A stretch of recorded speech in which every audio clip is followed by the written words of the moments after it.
matin, on arrive, on regarde si tous nos animaux vont bien. Puis on leur donne de ces petites boulettes qui sont faites à base de fibres de bambou, de compléments alimentaires, et on enrichit avec du bambou frais, tous les jours, plusieurs fois par jour. Puis Tao, il est un petit peu craintif. Et là, en ce moment, il est un petit peu peureux parce que sa femelle garde le petit. Et puis, sûr, elle se garde, donc c'est vrai qu'il reste un peu craintif. C'est encore une toute petite boule de poil, hein. C'est vrai que c'est comme une petite peluche. Et alors là, il est bien caché avec sa maman. Donc on l'entend quand sa maman vient manger et on les laisse vraiment tranquilles. On les laisse faire leur vie, on nourrit juste et on intervient le minimum possible pour les laisser comme dans le milieu naturel.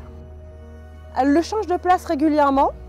C'est pour ça qu'il y a 2 cabanes et on a ensuite, comme vous pouvez le voir, des trous dans le sol, donc dans les buses.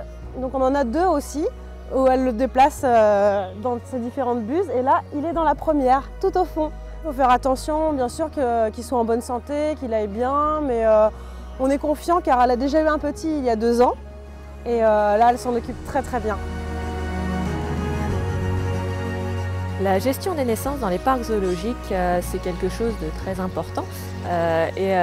Surtout pour les espèces en voie de disparition, on a ce qu'on appelle des programmes d'élevage européens, puisqu'on est dans la zone Europe.